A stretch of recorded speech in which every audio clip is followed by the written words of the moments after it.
주의 성령의 강물이 나를 채우고 넘쳐 온 땅에 흘러가는 꿈을 꾸네. 주의 성령의 강물이 나를 채우고 넘쳐 온 땅에 흘러가는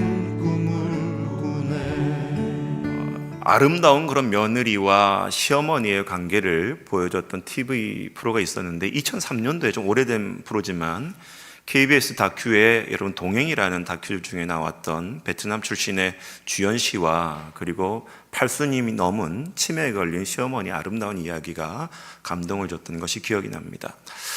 너무나 형편이 어려워서 가난해서 베트남 출신이었던 이 주연 씨는 어린 나이에 한국으로 시집 오게 되는데 그만 산골 찾기 첩첩 산중에 있었던 가난한 그런 농부의 그런 시집을 오게 되어집니다.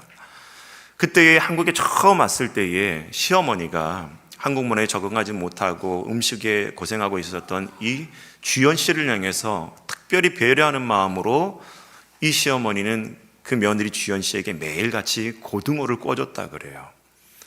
그리고 이 시어머니가 결국 나이가 들어서 팔순이 되고 그만 치매에 걸려서 가끔 헛소리도 하시고 했던 말도 했던 행동도 까먹게 되면서 많은 가족들이 어려움을 겪게 되는데 가난하다 보니까 이 베트남 출신이었던 주연 씨가 시내에 가서 일을 하지 않으면 이 가정이 생계가 유지가 되지 않을 정도로 시내에 나가서 일을 해야 되는데 너무 산골짜기에 있다 보니까 하루에 버스가 3대밖에 들어오지 않는 그런 곳에서 1시간 이상 버스를 타고 일을 하고 또 1시간 버스를 타고 들어오는 과정 가운데에 꼭 놓치지 않았던 게 뭐냐면 이 주연 씨는 고등어 한 마리를 들고 꼭 들어오는 거예요. 그 이유는 자신이 처음에 한국에 시집 왔을 때에 적응하지 못하고 음식 때문에 너무 고생하고 있었을 때에 자신을 위해서 매일같이 고등어를 사다가 구워줬던 그 시어머니의 고마움 때문에 똑같이 그 시어머니를 향해서 매일같이 그 고등어를 구워서 시어머니의 밥상에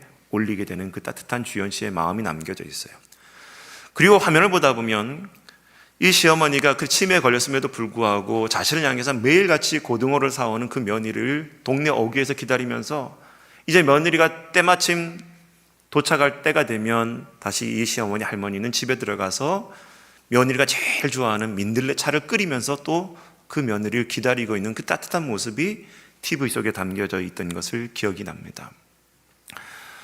이런 따뜻한 시어머니와 며느리의 이야기가 이런 TV에만 등장하는 것이 아니라 오늘 우리가 읽었던 성경 룻기 본문에도 등장하게 되는데 그것이 바로 시어머니 나오미와 며느리 룻의 따뜻한 감동의 이야기예요.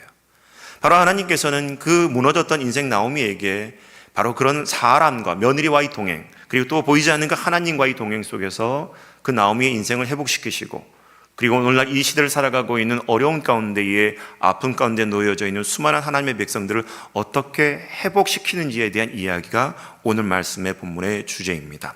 첫 번째로는 하나님께서 우리에게 가르쳐주는 교훈은 바로 동역자와의 올바른 동행이 있어야 된다는 거예요. 먼저 19절을 한번 같이 읽어보도록 하겠습니다. 이에 그 두 사람이 베들레헴까지 갔더라. 베들레헴에 이를 때에 온 성읍이 그들로 말미암아 떠들며 이르기를 이가 나오미냐 하는지라. 말씀에 보다 보면 베들레헴까지 갔더라라고 기록되어 있잖아요. 그런데 이 말씀이 원래 원어를 보다 보면 두 사람이 같이 행하여 베들레헴까지 이르렀더라 이 표현이거든요. 여러분 지금 두 사람은 시어머니와 며느리입니다.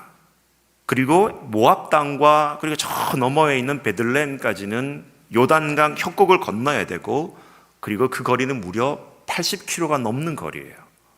창세기 5장 24절에 보다 보면 에녹이 하나님과 동행했다라고 기록되어져 있는 것처럼 혼자 가는 것이 아니라 둘이 같이 갈 때는 그 같은 마음이 되지 않고서는 그 길을 걸어가는 것이 너무나 쉬운 게 아니더라는 거예요.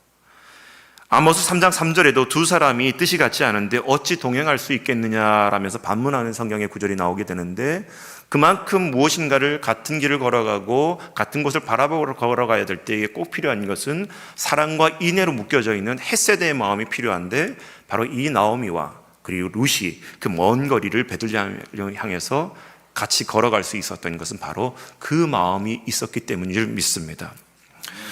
성경을 보다 보면 이런 마음도 나오지만은 여러분, 이 시대를 살아가고 있는 저와 여러분도 마찬가지라는 거예요.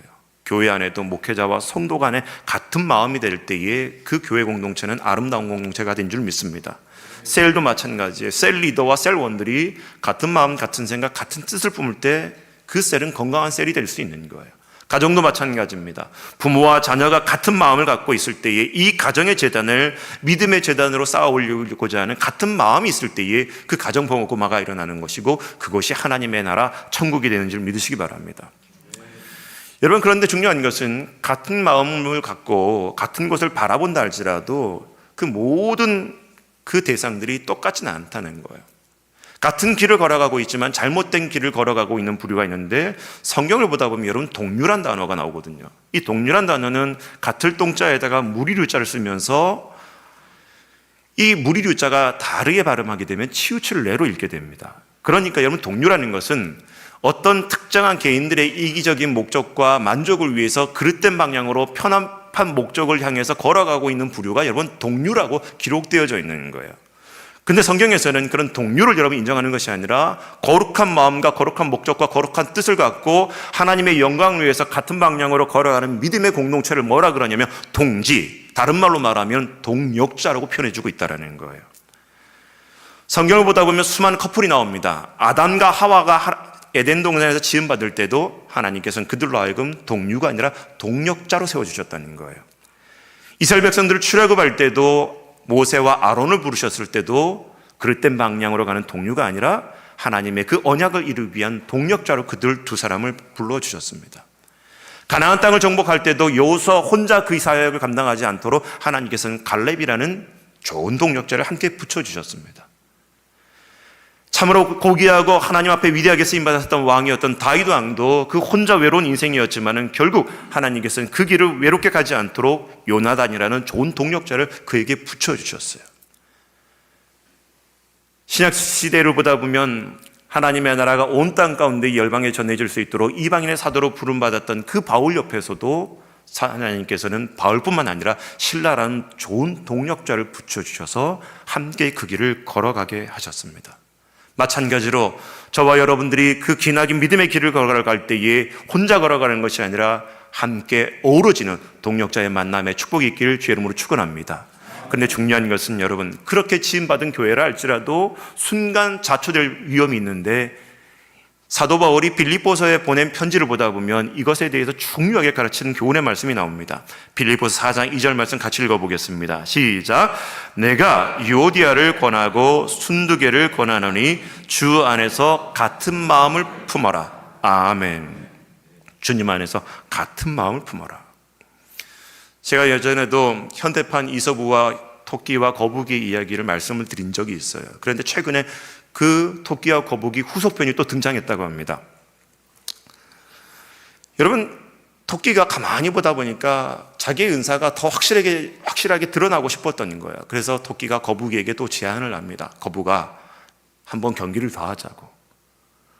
아니, 2번이나 뛰었기 때문에 거북이 너무나 지쳐 있었는데 거북이가 쾌히 그 토끼의 제안을 수락을 합니다. 그러면서 토끼의 제안을 수락하면서 조건을 이 거북이가 내게 되는데, 그게 뭐냐면 그냥 뛰는 게 아니라, 이번엔 맨 땅에서 그냥 달리는 게 아니라, 토끼야, 산을 넘어가고, 그리고 강을 건너고, 호수를 건너고, 그리고 들을 달리고, 모든 조건을 다 거기에다가 넣어보자라는 거예요. 제안을 했었던 토끼가 그만 겁에 질립니다. 왜냐하면 이 토끼는 헤엄을 치지 못하기 때문에 강을 건널 수도 없고 호수를 건너갈 수도 없다는 거예요. 거북이에게 이 얘기를 하게 되니까 거북이가 토끼의 얘기를 듣고 하는 말이 뭐냐면, 토끼야, 걱정하지 마. 내가 강을 건널 때는, 호수를 건널 때는 내가 너를 내 등에 업고 건너갈게. 이 얘기를 들었던 토끼가 감동을 받았네요. 감동을. 그 토끼가 대답을 합니다. 거북이에게. 거북아, 그럼 내가 산으로 올라갈 때에, 그리고 맨 땅을 달릴 때에 내가 너를 이끌어 갈게. 감동도 안 맞는 여러분들은 어떻게 제가 봐야 되는 건가요? 이게 여러분 영적인 상생의 시너지 효과라는 거예요.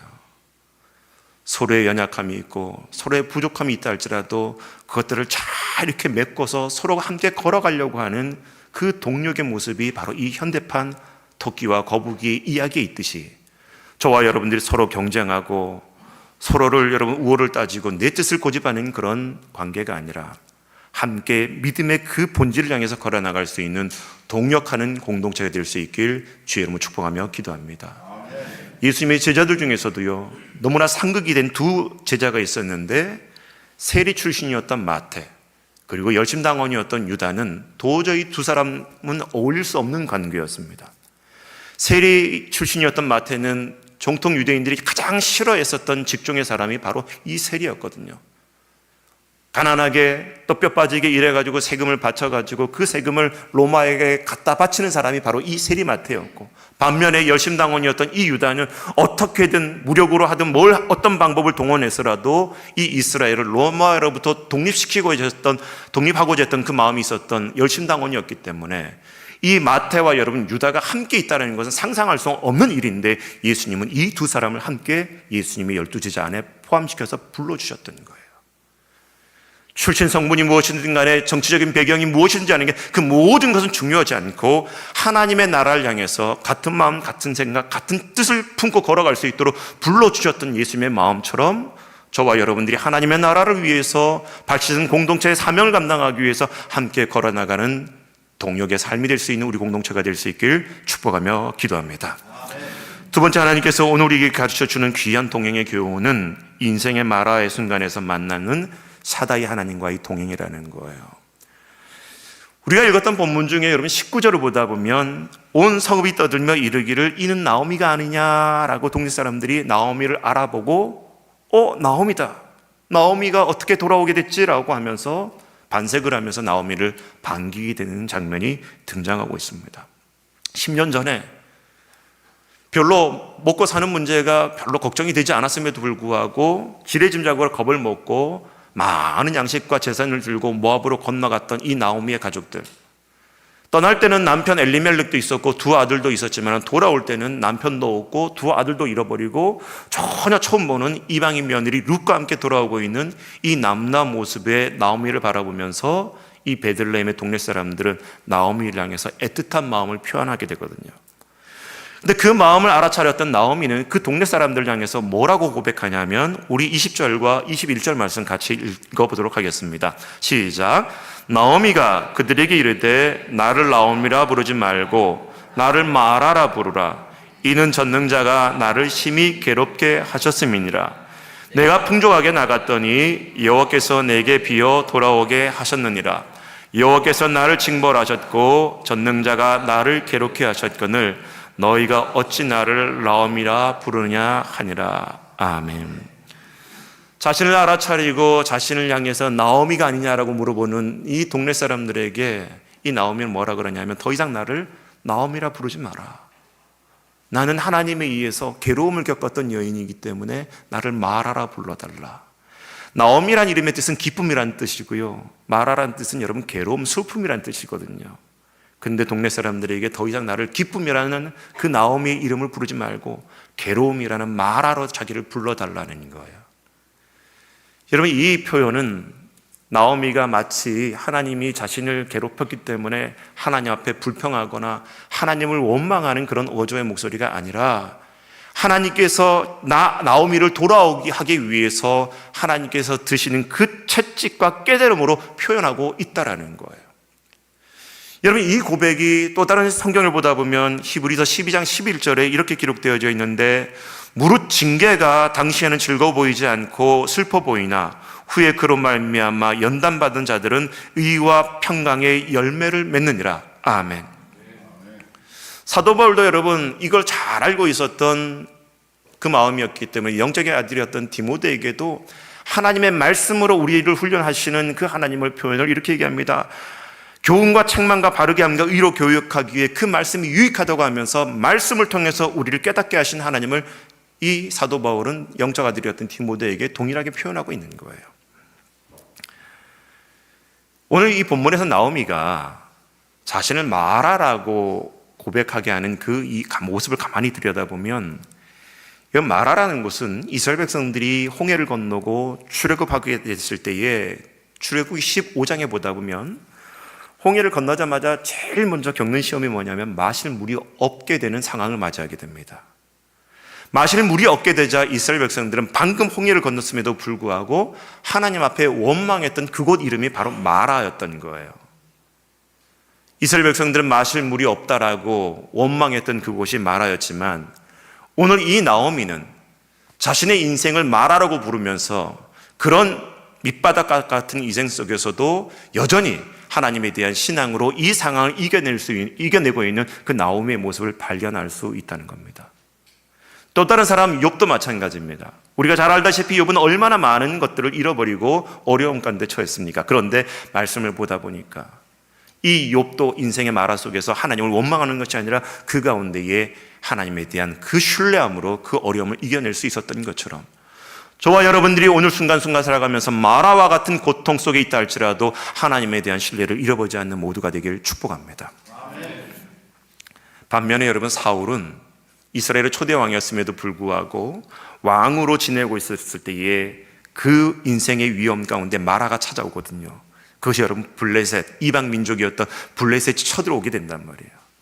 이 블레셋이 쳐들어오게 되는 인생의 마라를 겪었던 사울은 그만 교만한 나머지 사무엘이 와서 제사를 집내야 됨에도 불구하고 기다리지 못하고 자신이 데리고 있었던 그 백성들이 흩어질 것에 대한 두려움으로 하나님의 말씀을 어기고 자신이 제사를 집행함으로 말미암아 하나님 앞에 저주를 받고 버림받는 그런 삶을 겪게 되는 것을 우리는 잘 알 수가 있습니다. 오늘 우리 본문에 등장하는 이 나오미가 그런 인생의 마라의 순간을 여러분 견뎌낼 수 있었던 것은 그 하나님에 대한 이름을 부르는 그 의미를 보면 알 수가 있거든요. 오늘 말씀에도 여러분 나오미는 그 인생의 마라의 순간에 하나님을 뭐라고 부르냐면 바로 샤다이, 전능자의 하나님이라고 고백하고 있는 거예요. 전능자가 나를 괴롭게 하셨다, 전능자가 나에게 고통을 가졌다 주셨다 하면서 그 하나님, 전능자라는 이름을 원문으로 들여다보면 샤다이, 하나님을 샤다이라고 부르게 되는데 성경에서 이 하나님을 샤다이라고 부를 때가 언제냐면 창세기 17장에 보다 보면 아브라함이 하나님께 그 후손에 대한 약속의 보장을 받을 때에 그 하나님의 이름이 샤다이 하나님으로 등장하거든요. 그리고 두 번째, 이삭이 야곱을 축복하면서 떠나보낼 때에 그 이삭이 하나님의 이름을 샤다이 하나님으로 이름으로 부르는 게 되는 거예요. 창세기 35장에 보다 보면 또한 야곱이 외삼촌 라반의 집에 있었던 그 밧다 아람에서 베델로 올라갈 때에 그 베델에서 이 야곱이 하나님의 이름을 부를 때에 그 이름이 샤다이의 하나님인 거예요. 여러분, 이 샤다이 하나님의 이름이 등장하는 모든 상황 가운데에 그 장면 가운데 공통 분모는 바로 언약의 하나님과 연결되어 있다는 거예요. 언약의 하나님. 그러니까 지금 여러분 보세요. 나오미가 지금 그 하나님의 이름을, 샤다이의 하나님의 이름을 부르면서 그 전능자의 하나님이 내 인생을 마라와 같이 만드셨다라고 얘기하는 것은 비록 내 인생이, 내 가족이 하나님의 언약을 깨고 하나님이 가지 말라고 했었던 모압 땅으로 건너가는 불손한 삶을 살았다 할지라도 하나님의 백성들을 내버려 두지 아니하시고 반드시 회복시키신다는 그 언약의 하나님을 믿고 돌아가고 있음을 깨닫는 모두가 되길 축복하며 기도합니다. 인생을 살다 보면 실패할 수가 있고 실수할 때가 있어요. 그런데 여러분, 하나님께서는 우리의 실패와 우리의 실수에도 아랑곳하지 않고 하나님의 백성들을 그냥 내버려 두지 아니하시고 반드시 회복시키시는 그 언약에 신실하시는 샤다이 하나님이 우리의 하나님이심을 믿는 참 아름다운 교회 공동체 될 수 있기를 축복합니다. 세 번째로는 가장 완벽한 역전 타이밍으로 다가오시는 하나님의 은혜가 있다라는 거예요. 룻기 21장 중반에 보다 보면 내가 풍족하게 나갔더니 여호와께서 내게 비어 돌아오게 하셨느니라. 여러분, 이 말씀을 보다 보면 나오미가 10년 전에 베들레헴을 떠날 때는 가난한 모습으로 떠난 게 아니라는 거예요. 물론 베들레헴에는 흉년이 다가와서 먹고 사는 문제가 어려움이 찾아오게 했지만 적어도 이 나오미 가정은 그 때에 떠날 때에는 풍성한 삶으로 떠났다라는 거예요. 풍족하게 나갔다라는 거예요. 먹고 사는 문제가 실제적으로 이 가정에 아직 찾아오지 않았음에도 불구하고 왜 나오미와 엘리멜렉이 가지 말아야 될 모압 땅으로 건너가느냐? 그것은 지레짐작에 대한 두려움, 실제 상황이 오지 않았음에도 불구하고 자기들 생각 가운데에 그 상황에 대한 두려움이 그들을 가지 말아야 될 곳으로 가게 했다라는 거예요. 이 말씀을 깊이 들여다보면 우리 삶 가운데 다가오는 마귀의 여러분 유혹을 깨달을 수가 있습니다. 많은 사람들이 시험에 걸려 넘어질 때의 모습을 보다 보면 실제 상황이 어려워서가 아니에요. 바로 마음속에 생각 속에 두려움에 사로잡혀서 넘어질 때가 너무나 많이 있다는 겁니다. 마귀는 우리에게 속삭입니다. 너 하나님 그렇게 믿다가 다 잃어버리면 어떻게 할래? 내 인생을 하나님께 모든 것을 거는 순간 너는 이 세상에 아무것도 남질 않아. 그래도 너 그렇게 따라갈래? 하면서 마귀는 늘 우리 마음 가운데 두려움과 염려와 불안과 초조함을 심어다 준다라는 거예요. 늘 언제나 그래서 여러분, 마귀는 우리가 하나님을 바라볼 때에 하나님의 속성에 대해서 오해를 불러일으키는 것이 마귀의 유혹이라는 거예요. 세상의 것들을 다 가져야지만이 우리가 평안하다라고 부추기게 되면서 하나님 앞에 내어드리지 못하게 하고 내가 갖고 있는 것들을 내려놓지 못하게끔, 내려놓는 순간 모든 것을 잃어버린다고 두려움을 가져다 주게 하는 것이 마귀의 유혹이라는 거예요. 그러나 반면에 하나님께서는 내 손에 있는 것들을 한번 내봐라, 내려놓아봐라. 그렇다면 하나님께서 후이 차고 넘치도록 베풀어 주는 그 은혜가 있는데, 세상이 줄 수 없는 참된 자유와 평강을 주시려고 하는 그 하나님의 마음을 이해할 수 있기를 주의 이름으로 축원합니다.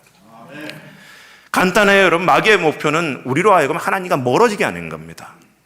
근데 하나님의 목표는 뭡니까? 아무리 실수와 실패 투성이었던 우리 인생이라 할지라도 두려움이 아닌 하나님께로 돌아오게 하시면서 회복시키고자 하는 하나님의 마음이 여러분 지금도 살아계시고 역사하신 하나님의 마음인 줄 믿으시기 바랍니다. 인생의 두려움 가운데 있는 자녀들에게 하나님께서 이렇게 말씀하십니다. 이사야 41장 10절 같이 읽습니다. 시작.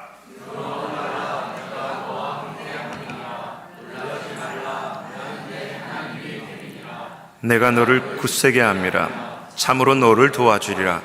참으로 나의 의로운 오른손으로 너를 붙들리라. 아멘. 여러분, 신약 성경에서도 사도 베드로는 자신의 그런 실수와 연약감을 경험하고 난 다음에 소아시아 지역 교회가 핍박과 박해를 받고 있었을 때에 그들을 권면하면서 이렇게 얘기합니다. 베드로전서 5장 17절에 보다 보면 너희 염려를 다 주께 맡기라. 이는 그가 너희를 돌보심이라. 이렇게 하나님의 백성들을 내버려 두지 아니하시고 마귀가 가져다 주는 두려움 대신 참된 자유와 평강을 주시기 원하셨던 그 하나님이 오늘 나오미 인생에 어떻게 회복시키든지 이 12절에 기록되어져 있는데, 나오미가 모압 지방에 그의 며느리 모압 여인과 함께 돌아왔는데 그들이 보리 추수 시작할 때에 베들레헴에 이르렀더라. 여러분, 그들이 보리 추수 시작할 때에 베들레헴에 이르렀더라. 나오미가 하나님 앞에 뒤돌아갔을 때에 그 베들레헴의 상황을 여러분 잘 주목해 보시기 바랍니다. 하나님께로 돌아가려고 했었던 그 나오미가 지금 맞닥뜨렸던 그 베들레헴 모습은 10년 전에 가난하고 흉년이 들어서 먹고 살기 어려운 때가 그 모습이 아니었다라는 거예요. 뉘우치고 하나님 품으로 돌아가려고 했었더니 그 베들레헴의 첫눈에 보여졌던 그 상황은 보리가 추수 시작할 때에 베들레헴에 이르게 됐던 이 나오미의 모습, 결국 하나님을 찾아서 돌아가려고 했었던 그 인생들을 그냥 내버려 두지 아니하시고 가장 최상의 적절한 시기에 회복시키시고 영과 육의 회복을 가져다 주시는 그 하나님을 볼 수 있는 우리 모두가 되기를 주의 이름으로 축복하며 기도합니다. 가장 중요한 것은 여러분, 하나님께서는 우리의 인생을 향한 가장 완벽한 적절한 시기에 하나님의 때가 있음을 깨닫기를 원하십니다. 하나님께서는 그 아브라함에게 주셨던 그 언약을 이루기 위해서 이스라엘 백성들을 430년 동안 하나님의 그 시간의 테이블 안에 여러분 놓았던 거예요. 그리고 마침내 때가 됐을 때에 모세로 하여금 이스라엘 백성들을 구원하였던 것처럼 하나님께서 영원한 하나님의 나라를 세우기 위해서 구약의 말라기 선지자 이후에 예수님께서 태동할 때까지, 그 그리스도요 메시아이신 예수 그리스도가 태동할 때까지 하나님은 400년 동안 이스라엘 역사 가운데 침묵하시면서 하나님의 그 시간의 타임테이블을 지키면서 이루셨듯이 여전히 우리의 삶 가운데 힘들고 어렵고 아프고 고난 가운데 살아가고 있는 우리의 모습이라 할지라도 하나님께서는 마지막 때에 재림하실 것을 약속해 주셨는데 그때를 이루시기 위해서 우리의 인생의 타임테이블을 이끌어 가시는 하나님을 볼 수 있는 모두가 되기를 주의 이름으로 축복하며 기도합니다. 나오미의 인생이 그 베들레헴을 떠났을 때는 흉년이었지만 하나님께로 돌아가려고 했을 때는 여러분 풍성한 은혜를 경험했듯이 저와 여러분 인생이 지금 흉년이라 할지라도 하나님께서는 우리를 회복할 때가 오시게 되는데, 그때가 가장 완벽한 때가 우리에게 놓여져 있음을 깨닫고 바라볼 수 있는 소망이 모두에게 있기를 축복하며 기도합니다. 이제 말씀을 결론 짓고자 합니다. 제가 알고 있는 포항에 있는 어느 한 집사님의 이야기를 좀 하도록 할게요. 포항에 가면은 여러분 영덕에 구계교회의 김상태라는 집사님이 계십니다. 그 집사님은 하나님을 잘 섬겼던 믿음의 사람이었어요. 그런데 이 집사님은 사업을 하다가 너무 어려운 나머지 이래저래 방법을 찾고 열심히 살아봤지만은 직원들에게 월급을 주지 못할 정도의 빚이 생기게 됩니다. 무려 4억 6천만 원이 넘는 그 금액이 2000년 당시에 생겼던 거예요.